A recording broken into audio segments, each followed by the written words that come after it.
Hello, Jaime from Inky&Scrappy, sharing with you today an Ink Road Stamps design team make featuring some gel plate prints and, some functional adult snark today. This is the start of a mini series featuring these gel plate prints.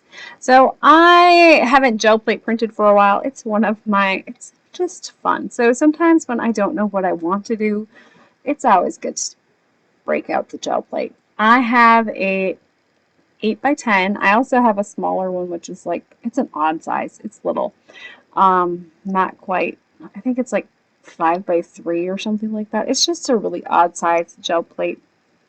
It works for stamp mirroring and stuff. But so for this one, I brought in some Distress Oxide colors and I smushed them on there. I kind of took the mister and kind of misted the whole thing. And then I'm just taking that Distress, or the Tim Holtz little mini brayer here, and just kind of mixing them a little bit. I tried to stick with, my greenish teal colors, I want to say it's Peacock Feathers and Salvage Patina, and then my purples, I started with the lighter, which is just that, I think it's Crushed Lilac. I could be wrong on the name. And then I decided I needed something a little bit darker, so I did bring in Villainous Potion after my first print here. So by adding some water onto there, you're going to get the splotchier look. Now my first print, I wasn't overly impressed with it. It is what it is, right? So I'm going to bring in, I use that sheet as kind of like my layering of ink. So I need to clean off my rubber brayer in between here, and so while I'm cleaning it off, I do it onto that first print. It's just going to add layers on top of layers for my first print here. And so this way I can kind of get a little bit more to it. But I'm going to brayer on my second layer of ink here. Now there's a couple of ways you can pick this one up. You can definitely just mist it and put your sheet on there. You can let it dry and do some heavy-bodied acrylic paint. And that's what I'm going to do here. It is going to mix the color a little bit here because you're re-wetting that Distress Oxide ink. So obviously it is going to move a little bit as you move it around. I am going to lay my sheet of paper over the top, and then I'm going to let it sit. You want to let it sit and dry. It doesn't take a lot, but it does take a little bit to let it dry. So usually when it's cooler to the touch, or warm, I can't remember if it's cooler or warmer to the touch. But so while I'm waiting for that, I'm just going to kind of adjust my first gel print. I liked it. It just, I don't know, it needed something. It wasn't what I was hoping for. So I did gel print today on some Ranger heavy mixed media cardstock. I'm not impressed with it. I used to like it. It used to work wonderfully for heavier water mediums, for spray stains. I used to love it. They switched it. I did without the camera on last week, I tried some, I was hoping it was just like a bad batch, but it does not work with my spray stains at all. And that's what I bought it for. So I have a 50 sheet pack that I'm stuck with. So I figured, well, I'll use it for some gel prints because hopefully it will at least let me move that Distress Oxide a little bit with water. It works well for gel prints. Yeah. So once I was happy with that one, I could pull. I usually start with the corner, make sure that it's dry. You see that one corner wasn't all the way dry. It's fine. I'm still going to use my prints. So I like the direct, when you brayer it onto the plate and kind of get that blend, it just, I don't know, it's a pretty look. It's soft and subtle and not quite as bold and in your face. I don't know. I like that look. I liked the other one too. They were really hard to pick. So once I had them dry down, I will cut them down. So usually I cut them down into workable pieces when I decide to actually use them. I just have a stack of gel prints. They're pretty. It's like making paper. It's fun. So I do usually cut them down to as close, I try to get at least one full-size card front with an A2, so I usually do at least one 4 1/4 by 5 1/2, and then the rest of them I get down to a sizable, you know, like 4 by 5 or 3 3/4 by 4 3/4. So I get an array. So I have at least 5 backgrounds to pick from, or 7. It's, you know, depending upon how I end up using them. So I have my backgrounds ready to go. Now I needed to figure out my stamp sets. So I'm bringing in Donkey with an E for the little Eeyore kind of looking all sad and depressed. And then I'm bringing in my extra large full circle Snark stamp set today. I was excited for this one because it's big, it's bold, it's snarky. Yeah, it's all fun.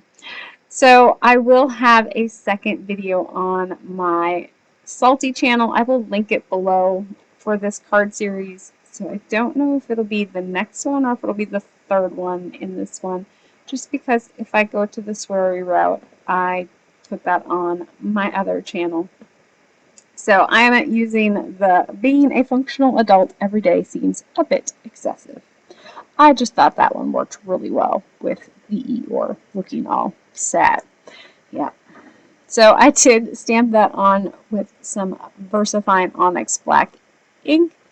And then I did put a clear embossing powder over the top and heat set it. So for Eeyore, I stamped him out with some alcohol marker friendly ink. I used Fawn's jet black ink. And then I'm bringing in my Ohuhu bullet nib markers, or the Ohuhu Ohuhu line. And I'm bringing in my blue grays. I like the shade of the blue. I don't know. It just looked, to me, it was an Eeyore color. So I colored my first one. Was I 100% happy with how he turned out? No, because I was still working on my shading and how to color him. I was much happy with my second one. So that's the one I'm going to show you. Do I end up using all 3 of them? Yes. I'm not going to waste it. I colored it. It's all good. I also brought in a light purple for the inside of Eeyore's ears. I don't know if I actually show you the color on those. I'm sorry. Yeah.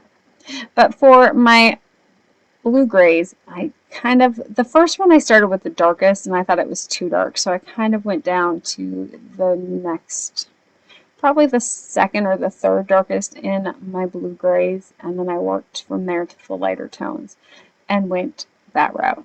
So, you know, I picked some colors. I probably did not zoom this out enough. So for this one, I decided it just needed a little bit something else.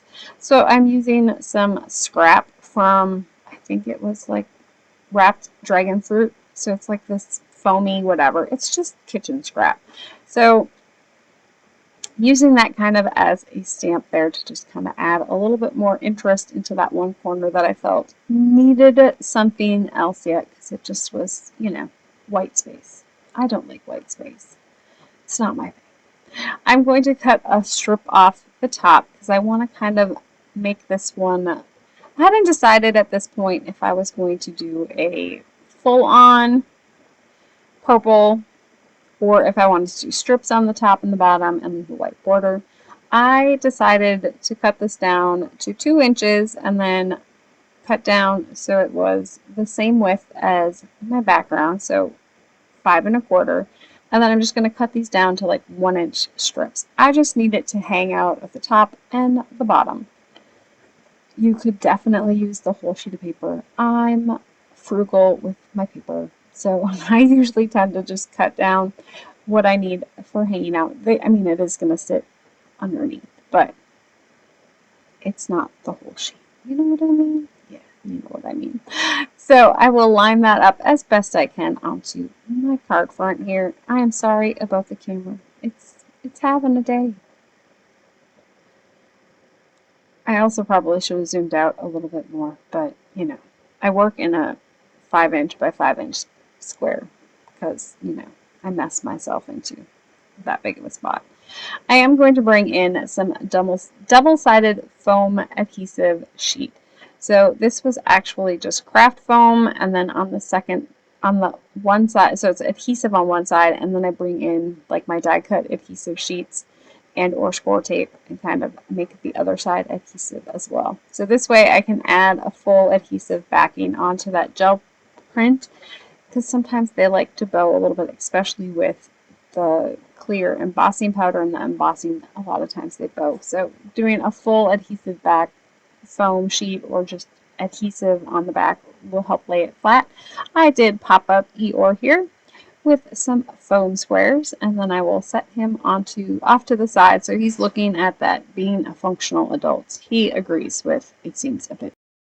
I'm bringing in a Twilight Sky confetti mix from Trinity Stamps. I don't believe it is in their store anymore, at least the last time I looked. Maybe it's there, but any confetti mix will work. I ended up bringing in the blues and the white iridescent ones. The purple in this mix is a little bit pinkier than I wanted it, and so I just went with those blues and the purples to kind of go with the blues and the purples in my background. And then of course, you know, I went in sets of 2. And then to finish this one off, I need to do the inside of my card. If I don't do it now, I won't do it. It's inevitable. It's how I roll. So I'm bringing in one of the stamp sets from the Donkey with an E set to put on the inside. So I'm going with it, but nobody listens to me anyways. Yeah.